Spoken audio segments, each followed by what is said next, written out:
come back and look at you, you lucky, lucky things. Look who's at the bar. None other than Ryan Tedder is here. Bless you for coming. We love it every time you're here. So much to talk about. Now, you finished a huge US tour. Yes. And then your world tour kicks off later this month. It started in the spring, kicks off this month. In about a month, we go back to Europe, Middle East, South Africa, then back to Asia. So yeah, it keeps going. A long tour. So how do you keep a tour that is this long and you're playing to this many people? How do you keep it fresh every night? We've been a band for 15 years, started with Apologize, led up to now. So in that time, I've written a lot of songs, as you know, for other artists. I've never sang those songs, different hit records for 15 years. I've never really done those in our concerts, so we started adding them. So we do a concert, about a 20-minute concert within the middle of the OneRepublic set, where I go from Bleeding Love, which I know is one of your favorites. Single greatest pop song that's ever been written. He reminded me of that a few months ago. I was like, the best, you haven't beaten. He's like, you have not beaten it. That's what I actually said. You will not beat it. I said to you, it's impossible for you to surpass the brilliance of that That's song. right, that's right. It's the tightest snare drum in pop. It is That's tight. the truth of it. It's distorted. But anyway, we'll talk about it. So we do that. So you started doing these songs? Yeah, yeah. So go on, what songs are we in there? Like what, Halo? I do Halo, Beyonce, I do Adele, Rumor Has It, I do some Maroon 5, you know, I do Little Nas X, Someone to Love Me. Yeah. So I kind of jump Ellie Goulding, When the Lights Going Down, they will know. So, just a hit factory. So I jump and suck, I'm a sucker for you. So like, so we do an entire concert within the concert, and we started it 2 months ago, and it went off. So that's it. You know Keeps it fresh. You know when it most goes off? Bleeding Love. Correct. Now, out of all, you've written with so many great artists. Like, so many truly great artists. Everybody wants to work with you. Do you have a session like that particularly stands out as being the most fun or the most memorable or the most meaningful to you? The most meaning. I've had some crazy moments with icons that I worship in my life, like U2, Peter Gabriel. That were incredible. The one that stands out the most, though, is Paul McCartney. I spent a week with him in the UK at his studio with all the instruments from every Beatles album. He has all of them. He has all of them. Oh my God. And so if you say to Paul, you know what I really loved? Eleanor Rigby. And he'll go, oh, do you know what? The story about that. And he goes in, he tells me these are the original chords. It wasn't Eleanor Rigby, it was a different name. Let It Be, he tells me how he wrote that. I went into, like, Hey Jude, he tells me how he wrote that. It was amazing. Incredible. Now, after the break, you're going to play your new song, It Ain't Worried. It's currently number 7 on the Hot 100 Billboard charts. Obviously, it's the song that I imagine most people would have heard at the start, that it's in the volleyball scene in Top Gun Maverick. How did that come about? Who reaches out to you to say, because obviously it's an iconic scene in the first movie, iconic in the second. Who reaches out to you? So put yourself in mid-COVID, because that's where we were, and I get a call from a guy named Randy Spinlove at Paramount Pictures. Done a lot of songs for movies. He calls me, he says, hey, got an interesting one for you. Tomorrow, could you jump on a Zoom with Tom Cruise and Jerry Bruckheimer? We need a song for the pivotal volleyball football scene. We don't have it. Turns out they've tried 30 songs in the scene, which I didn't know about. Next day, we do the Zoom, watch the scene. Tom tells me how important it is, how critical music is, this whole thing. This is on a Thursday. 24 hours late, I get up early the next day, write the song with my bass player, Brent. We hand in the song that afternoon, and Tom calls me, kind of freaking out, just says, don't write any more songs. This is it. This is it. Like, done. The song's a smash. You're going to perform it right after the break. Don't go anywhere. OneRepublic are here when we come back.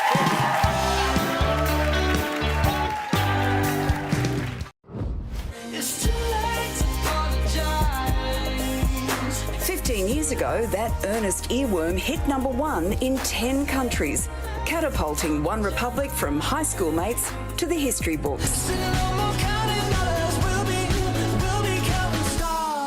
Ryan Tedder's soaring vocals and catchy hooks have become a OneRepublic trademark, sending him and his band on sold-out tours to every corner of the globe. Budapest, Latvia, Prague, Paris, Spain, Italy, Japan. This is like my passport photo collection, kind of.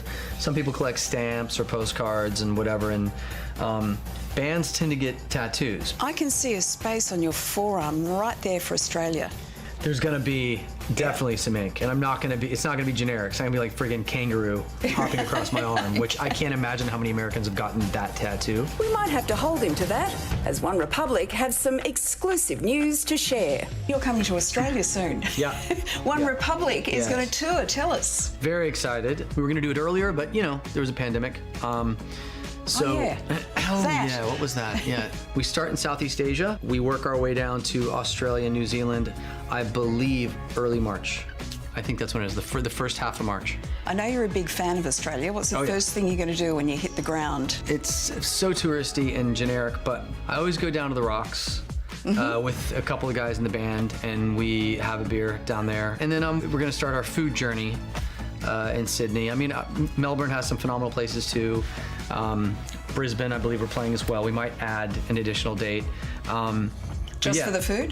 Just for the food. Yeah, just for the food. To celebrate that journey, Ryan's invited me to the LA recording studio where he's penned and produced #1 hits, I'm a sucker for you, Grammy-winning albums, and the most streamed female song from the noughties.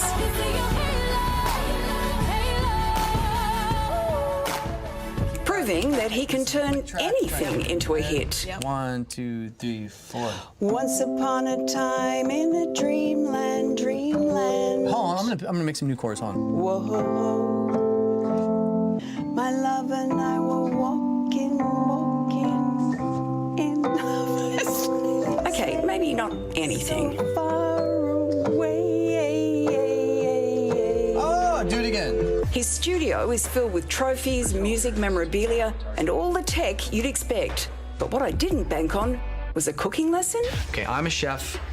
You've liked some of the food that I've cooked. You've eaten my food before, and you just walk up to me and say, "Chef, impress me."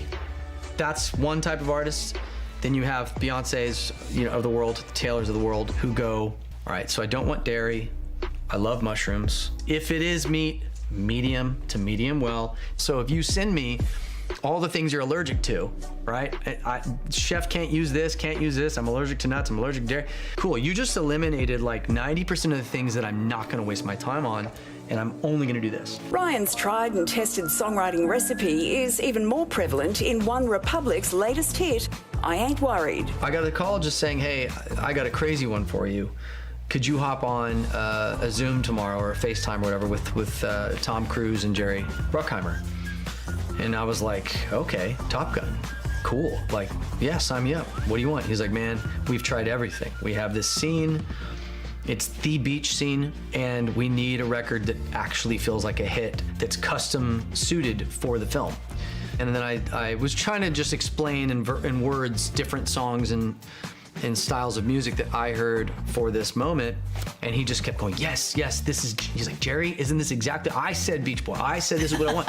And so I didn't find out till after we locked the song to the picture that they had auditioned 30 other songs. We were the 31st of 30 songs. That would have intimidated me had I known that. The next morning I woke up and immediately I had the whistle melody in my head, which is how the song starts now. Before you know it, you're in the I ain't worried about it right now. I wish I could say it was like, I knew this was gonna be a smash. I knew Top Gun was gonna be the biggest movie ever. Like, in retrospect, it's like, oh, that was a good move.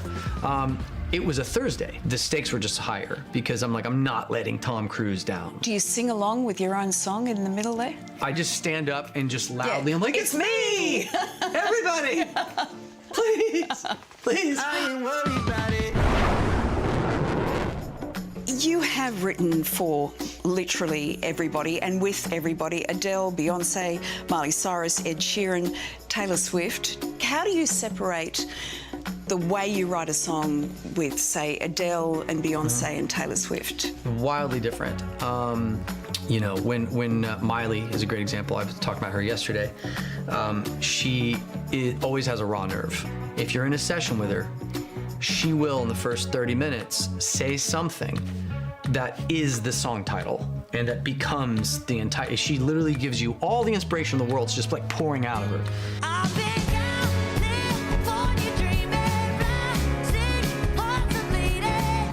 Taylor does it. Taylor, I don't know where the magic for her comes from, but it's endless. It just literally, and here's an idea, and here's an idea, and here's an idea. And us guys like me are just running around going, okay, like, that's songwriting. You have to have the source material, and ideally it needs to be simple, but profound. So like Lil Nas X, that's what I want, I asked him why. I said, what do you really want? What are we trying to say here? What do you want?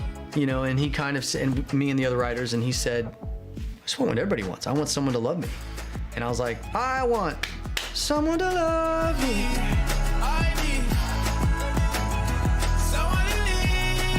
The names in your phones must be insane. Do you look at it sometimes and just think, how did I get to this point? I've had those moments. I've had those moments where when I was producing U2, that was probably my first big pinch me moment. I worshiped U2 growing up. I worshiped Peter Gabriel. I got to work with him. Like, I've had a lot of those pinch me moments, you know, where you look at your text thread and you go, in the same screen, yeah, whether it's McCartney, Bono, blah, blah, blah, all somehow texted me today, and it's like the weirdest thing in the world. It is absolutely weird until it isn't, because you just keep doing it. I learned my lesson, count my blessings up to the rising sun. Run, run, run.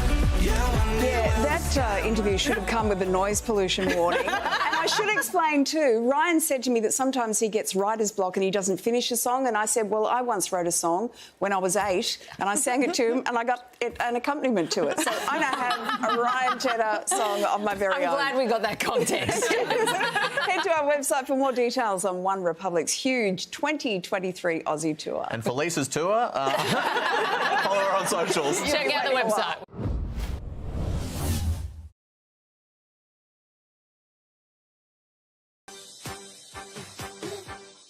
So this is interesting. World of Breath. It's the V-Bros at Kiss 108.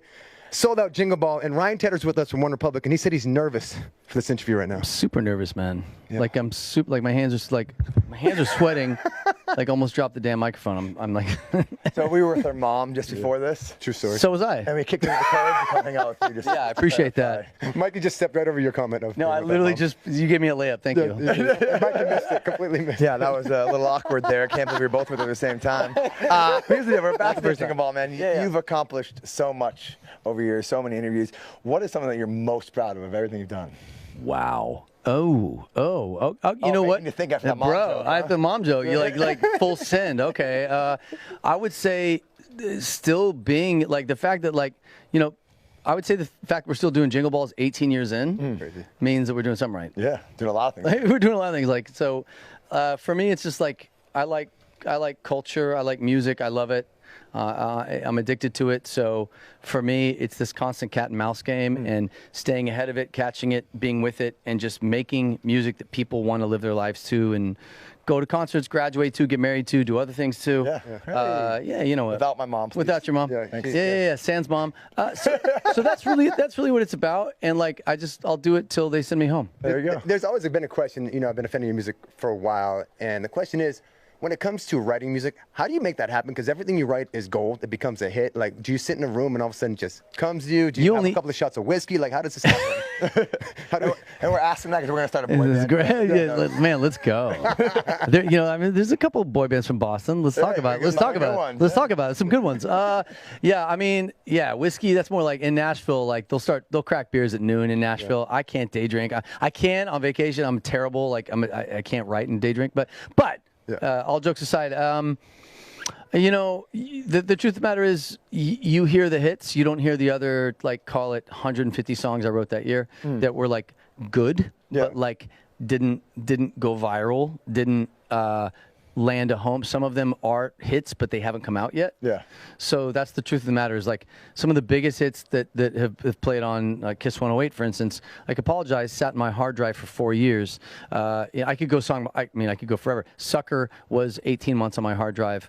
That's What I Want took a year to come out with Lil Nas. St. McCrae Greedy, which is number one in the world right now. Is there a song we're playing right now that you haven't written? There's a lot, bro. I know it sounds like I don't, but no, there's a lot. The truth of it is, the gap between a song not even being on an album versus coming out and being the biggest song in the world is one decision away. That's kind of crazy. It's the artist going. It's like, I played it for the Uber driver, and they were mid on it, and literally that will shift an entire album and an entire campaign, and the artist will ditch a smash because one person got in their ear that shouldn't have gotten their ear. Has there been? You've worked with so many artists, and since we're nervous here, we've been talking about my mom, and you're sweating, man. Your mom's so hot. Let's keep going. Is there one artist that has been a diva that you've worked with, and you've just been like, man, I can't do this anymore with you? Yeah. Second question was gonna be who is that, but we might have to just shift. Sure, second question is like, who is it? Man, yeah, I'll save that for the book. Man. That's like there will be a point. Like I've given. You can't cuss on this race radio. So you get the beauty of getting older is the amount of craps you give. Can you say craps? Get less and less as you get older. Some people are born like not giving any. Like SZA, for instance, who's just like, I'm gonna do what I do. That's it. No craps given. There we go. There's got to be a better word than that. But, the older I get, the less I give. So I will reach a point at some point where I'm like, you know what? I'm just gonna say it all, and then do the book. Yeah, there's. I'll say this: the most successful artists in the world that I've worked with retain this crazy level of humility and curiosity. McCartney is infinitely curious. Bono is the most, yes, he's Bono, but he's the most humble person you could imagine. That's wild. You're nervous walking in a room with him, and then he makes you feel like a king. A king.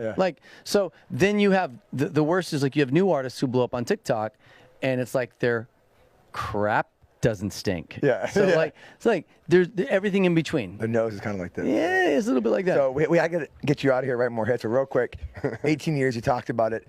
Do you remember the very first time you heard your song or a song you wrote on the radio?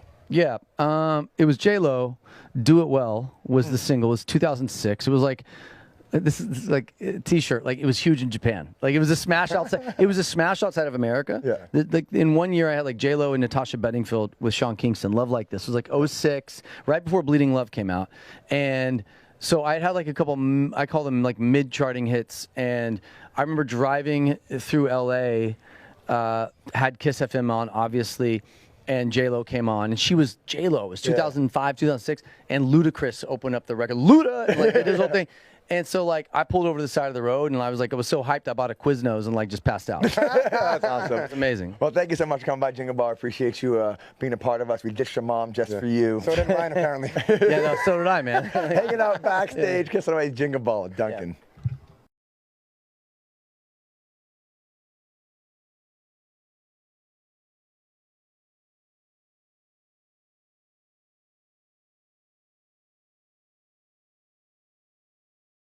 This next song, I write a lot of songs for a lot of different artists, going back in the day from J-Lo to more recently Jonas Brothers and Thomas Rhett and Timbaland. And this next song, I did not write for OneRepublic. I'm so glad I gave it away.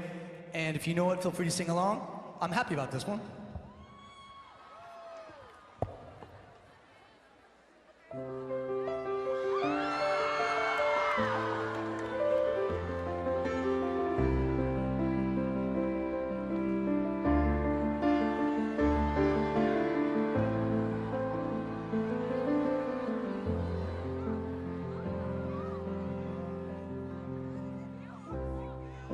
Remember those walls I built? Well, baby, they're tumbling down. They didn't even put up a fight. They didn't even make a sound. I found a way to let you in, but I never really had a doubt. Standing in the light of your halo, I got my angel now. It's like I've been awakened. Every rule I had you break it. It's the risk that I'm taking. I ain't never gonna shut you out. Everywhere I'm looking now, I'm surrounded by your embrace.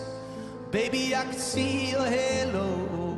I know you're my saving grace. You're everything I need and more. It's written all over your face. Baby, I can feel your halo. Pray you won't fade away. Halo, halo, I can see your halo, halo, halo. I can feel your halo, halo, halo. I can feel your halo. Whoa.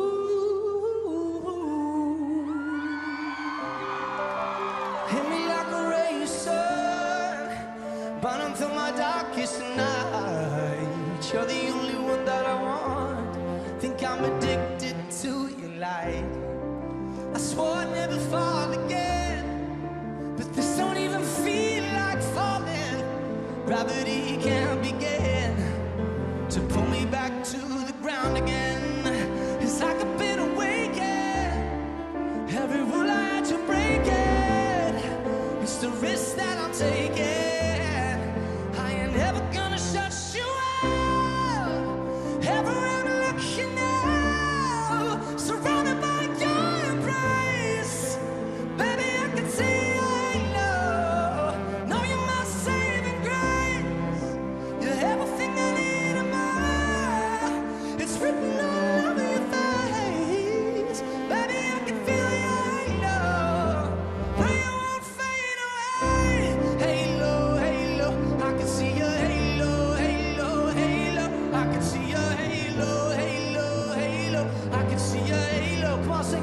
your, say it, I can feel your halo. I can feel your, I can feel your halo, halo, halo. I can feel your halo. Oh, oh, oh,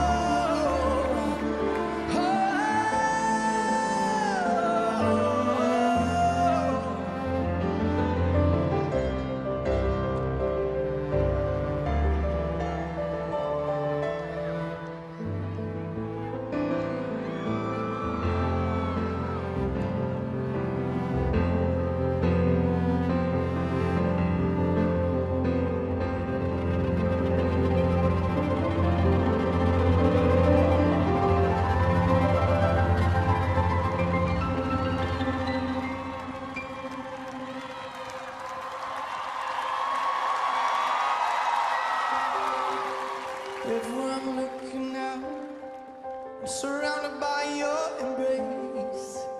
Baby, I can see your halo. You know you're my saving grace. You're everything I need and more. It's written all over your face. Baby, I can feel your halo.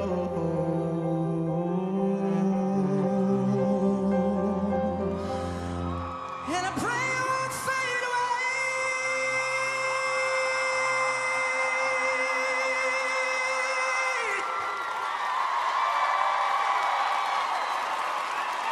'Cause I see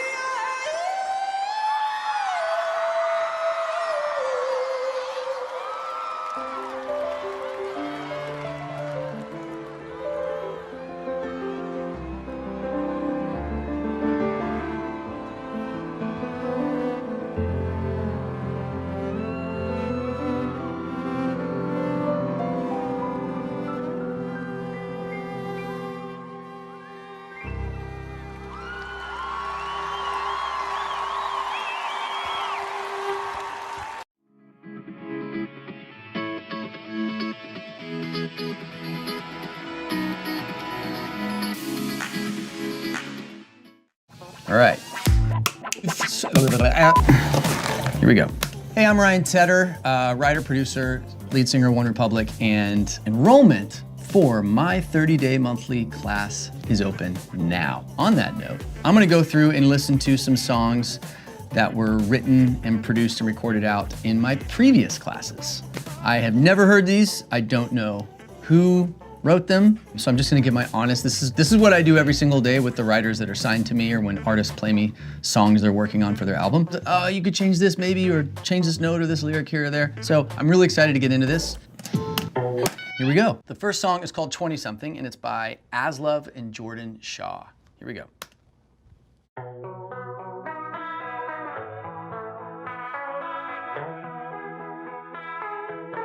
'90s guitar vibes, all right. you ever think about the past like it was yesterday? I do. Feels like a life I forgot I had. Problems just came and went out the blue. Yeah. Pictures we don't remember, outfits we threw together on a summer night that all turned out alright. The blurry conversations, small talking about vacations, where we wish we were right now. Tell me, have you ever left your wallet and your keys in the backseat? Drawn, texted an ex just to relive the memory.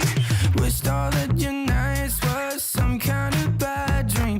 Or you could turn out the lights, but it's okay when you're 20-something, right? You ever wish you could go back and undo a couple Okay, that's really interesting. I really like that a lot. I have a couple thoughts, but I need to listen to a section one more time. The verse, the guitar riff reminds me of, there's a song called Paranoid by Garbage. I think I'm paranoid. And if you listen to that record, it reminds me of that, which is that like kind of, I think mid-90s, late 90s guitar, almost grunge style to it, which I love, which is very in keeping with what's happening right now. Guitar is having a massive comeback. One slight little issue I might have with the chorus. now. Tell me, left your wallet and your keys in the backseat. Drawn, texted an ex just to. Feels like a life I Okay, there's my issue. Yeah. Feels like a light through on it.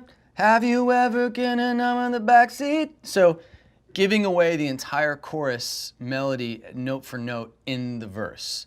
And even the cadence of their delivery is almost identical.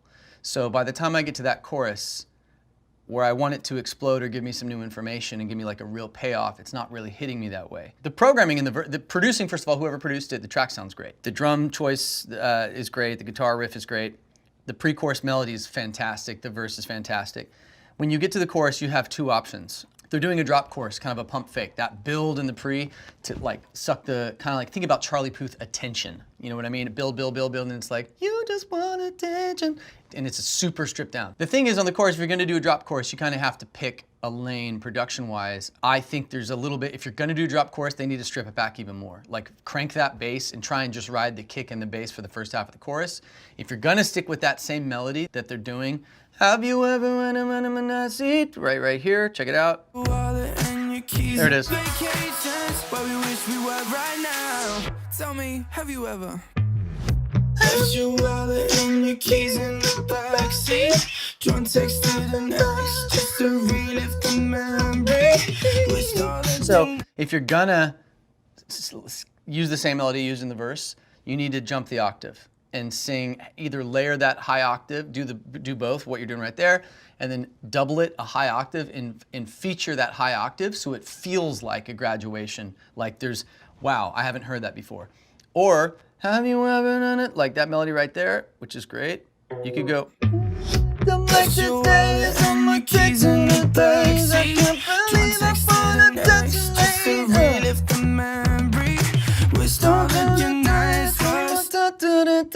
I haven't heard that note yet. It's in the scale, it's perfect. You're about a third or a fifth up from the highest note you've used before, and it's gonna feel like a completely new chapter. So those are the two options on that chorus. Otherwise, I love the lyrics, love the concept, love the production, love the verse and the pre-melody. I think you just gotta tweak that chorus, make it feel a little more special. Okay, up next we have Feel Something by Jessica Lindsay. Jessica, I hope I feel something. I just wanna feel something. Ooh. Blow this job, get it? Yeah, yeah, yeah. It's like Portishead. Portishead meets... Playing it safe never did me any favors. Ooh, cool voice. And yet I choose it every time. It's criminal. Poised at the peak of my soul's endeavor.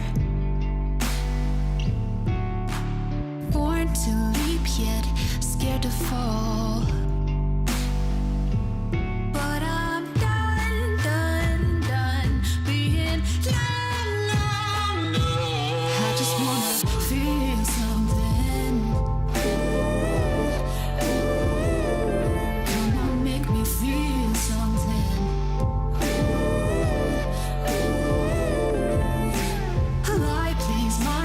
Take me to the limit, then take me just a little bit. I just wanna feel something.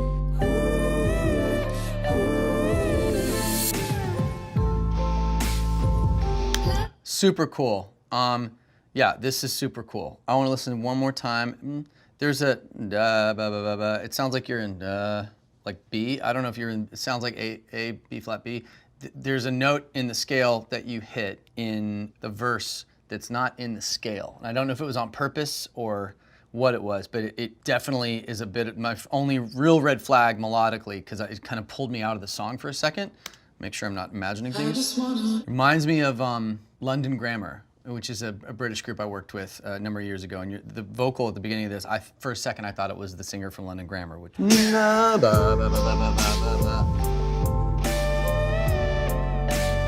I think I'm right. I think it was A.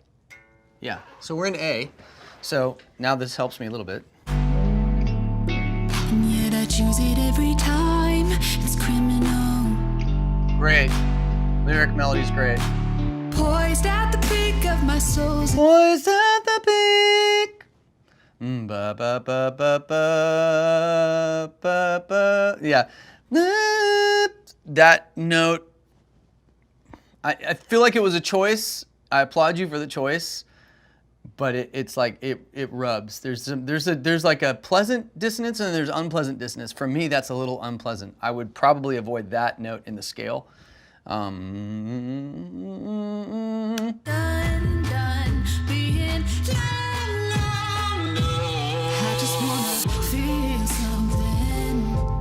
So here's my thoughts on this. There's some songs that are pitch songs inherently for pitch, like pop pitching songs, and then there's songs that are more like truly artist songs. So I'm gonna approach my thoughts on this like a publisher, like who, you know, working with my writers. Like if one of my writers handed this in, unless you're working with one of a couple artists that are in this world, which like you're talking about trip hop, right? This is a Portishead style record. I don't know if you know, presumably you know Portishead. It's like Portishead, a little bit with like almost London Grammar or even Florence Welch style vocals. So it's very niche in terms of like the production style and the approach. It's really cool. This sounds like the theme song to a TV series. Mayor of Easttown, or like all the new shows on Netflix or HBO or whatever, you know, like Euphoria. This sounds like this is the type of song that I would pitch heavily for TV license and film. And I mean that that's a really good thing. That's not a bad thing, that's a very good thing. So excellent job. I don't hear that stuff very often. This next song is called Loco by Brian Hernandez and Mishners. Let's get into it.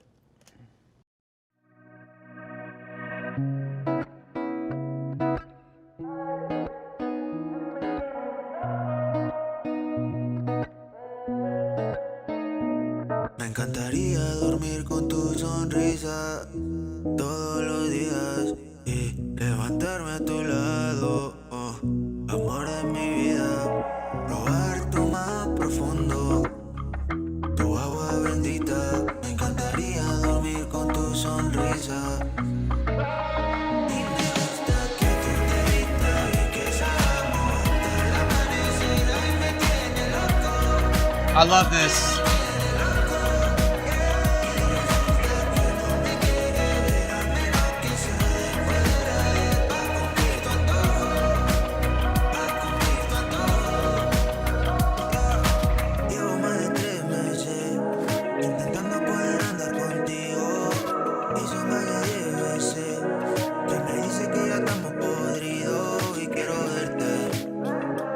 Okay, so I only have one comment whatsoever on this. I love that chorus. Like that's like, I speak some Spanish, so I caught a few words here and there. Obviously I know what loco means, but the melody is a 10. Like, loco.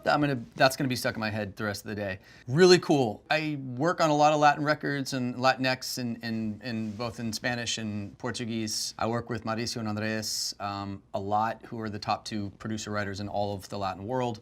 I love Latin music. What's interesting about this is it's not trying to do your standard. I knew from the beginning, I was like, oh, this is not reggaeton tempo. Like this is completely a different, I was trying to figure out where it was gonna go because it's not, like it's slower than a typical reggaeton, and it's not really reggaeton. It just feels like a great ass song. I like the chorus feels like a smash. My issue is once I come out of that chorus and you've established the beat and I'm finally into it, then you break it down to Dreamland again. I just don't think that's the wisest production choice. I would pull the drums back in, maybe drop the drums out of the top of verse 2 for like half bar or a bar, and then I would get rid of the dream stuff and actually dry up the second verse so you're in the rhythm. Once you introduce the audience to a drum pattern that they're moving to, it's unsettling to yank that away. For the most part, once you introduce drums, you can't unintroduce them. That chorus makes the second verse boring, and it doesn't have to be. And the reason it feels boring compared to the chorus is because you stripped all the drums out and it's all spacey and like ballady again. So I would encourage you to throw a filter over all the guitar, the swimmy guitar and synths, like filter those down and put the drums back in, dry them up, and I think you're gonna find out that the second verse feels a lot cooler and moves the song along. All right, that chorus is great, really, really good. All right, this next song is called Super 8 by Jack Price.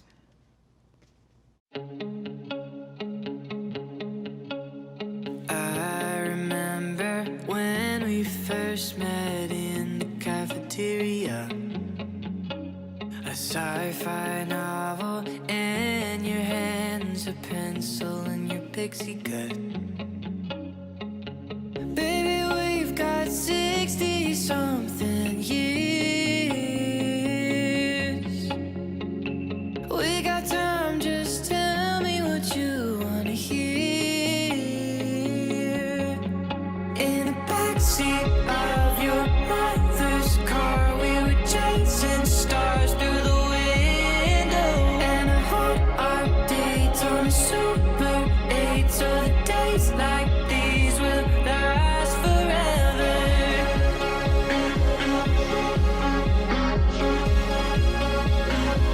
Last forever. Days they turn Okay. to months, they turn to years until they This is great. This is really great. This I absolutely love. The lyrics feel very personal and like I believe you experienced this. You remind me of an artist who I just worked with. I wrote and produced his next single that comes out I think in a week, Alec Benjamin. And your voice reminds me of Alec. There's like a youthfulness to it and like a sincerity. I think you're an artist. I don't know if the objective of doing my class was to be a pitch writer, writing for other people, or to be an artist yourself and improve your own writing, but I think that if you wrote this by yourself with your talent and your skill set, I think you have a real shot at being a successful recording artist. So I'm gonna speak as if you are. So I think that lyrically, that like I'm reading your diary thing is, first of all, that's what people want to hear. They want to hear vulnerability. They want to believe that you experienced this, not that you're selling something to them. The only big mistake you made, to me, you had me in this chorus, like you pulled me in on the chorus. The production could be a little finessed in the chorus. It's a little dated. Just the kind of the big pumping sidechain thing. I think there's just a slightly more modern way to do that chorus production-wise, but the verse I love. I like the simple kick. I think 4 on the Floor is coming back, by the way. I know it's coming back, as a matter of fact, and all producers I work with are talking about that, which makes me very happy. Your chorus, though, you can't do that chorus and then have your payoff, be just instrumental for 4 bars with a repeat of the tag once. Like, there's a higher level you can get to on that chorus. Right here. And I hope our dates on a Super 8, so the days like these will last. You know when somebody come out and say dates like these on a Super 8 entertainment. I wanna tell a day and a day like that and a Super 8 in the window. Like, you need that pedal note right there as your post-chorus. You know, the reason you're picking that note, you're doing the 5th, right, in the scale of the key that you're in, right, which is all very satisfying. So, that 5, though, why don't you just go back there on the post after you do the chorus. Window. Now listen, I want to hear that rhyme, window. Where we go, and I can't believe this starts in a Super 8. Like, go up there and hang on that 5, because obviously your voice can hit it, and give me that emotional kind of 80s delivery, because the post just falls apart and you lose me completely. And you had me, I was like about to have no comments and be like, well, this song's just a perfect 10. So I think you need to dig in more on the post-chorus and keep pointing back to the phrase Last Forever or Super 8. I think Super 8 is so much more interesting because it's obviously referencing a camera. So keep figuring out a way to make Super 8 be the tag at the end of like the post. You know, da-da-da-da, and a Super 8, and then, you know, something out the window. Up to you to finish the lyrics, but this is really, really great. And I think if you can keep working hard, you could be an artist. This next song is called Gold by Heidi Webster.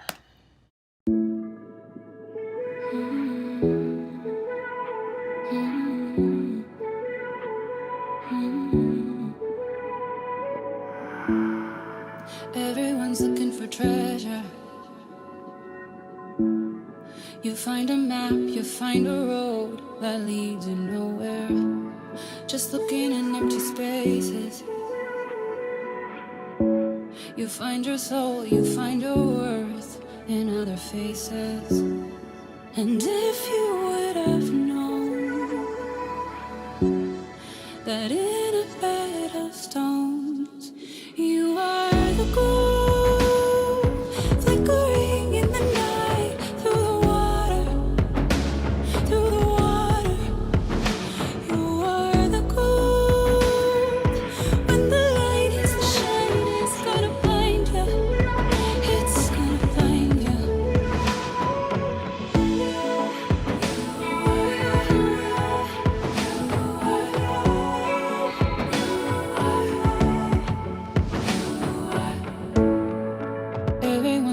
something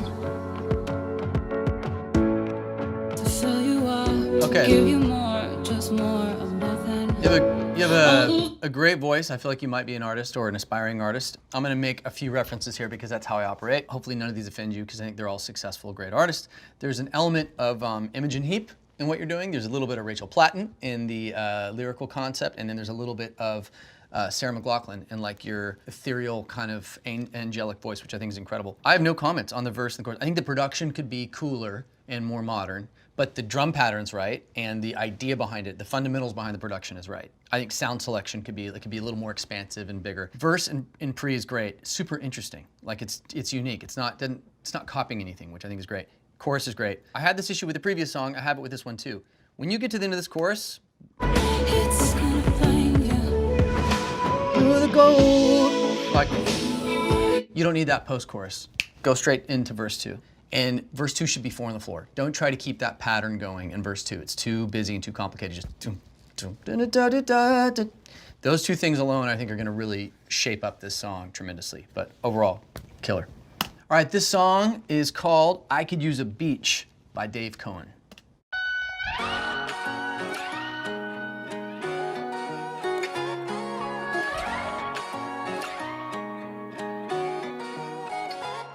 Think everyone's been thinking about somewhere they want to go. Shake off the world like summer sand somewhere out on the coast. With some cheap tequila, margaritas. Don't that sound like liquid freedom? Straw hut shack and a senorita asking you where you're from. I could use a beach, bare feet in the sand, casting away like an island man. Little white cab crashing my plans. Buck 25 for a chair and a tan. Ain't no worries, ain't no hurries, ain't no thing to do. Taking the view, don't know about you, but if you ask me, well, I could use a beach. All right, hold on, I gotta hear this phrase one more time. And a tiki bar, well, I could use a beach. Yeah, this is really, really good. I'm not gonna comment so much on the country, on the production. I think it serves the song. I think lyrically, in the first verse, I'm all about breaking from the melody, the math, the pop math, or the country, whatever you want to call it. Deviating from an established melody, for me, the place that can exist is the second verse. That's almost where I need to hear it. I want you to get away from the obvious, surprise me. One of my just personal cardinal rules that I don't break, you've told the listener on the first melody, which is great, think everyone and think about in place they want to be. I want to hear that melody again. Like you went off it, just repeat it. Ain't no the say this said today and sound don't today. I just think the second line of verse 1 should be a mirror image of the first melodically. It's just one of my little whatever, take it or leave it. Unfortunately, the weakest part of your song, in my opinion, is the actual tag itself. The phrase I could use a beach is great. I think there's a better way to land I could use a beach. In country, and when you're setting up the tag, I don't want it to be a soft rhyme. Soft rhyme is me, beach. Hard rhyme would be preach, beach, teach, beach, like each, beach, or peach, right? I would try to find a hard rhyme it's like I'm not trying to preach, but I could use a beach. I don't know. But I just think there's a more clever way to set up I could use a beach. Every other part of the record I absolutely love. And I think you're a strong, strong country top liner. Yeah, this is great. Good job. Thank you so much for watching. I love just showing everybody whatever it is I know, right? We're just picking up skill sets from different writers as we go along, and this is what I do every day. So if you have any interest in punching up your songwriting or production skills, enrollment for my class is on now. Link is in the description. Thanks for your time. Yeah, that was a really good song.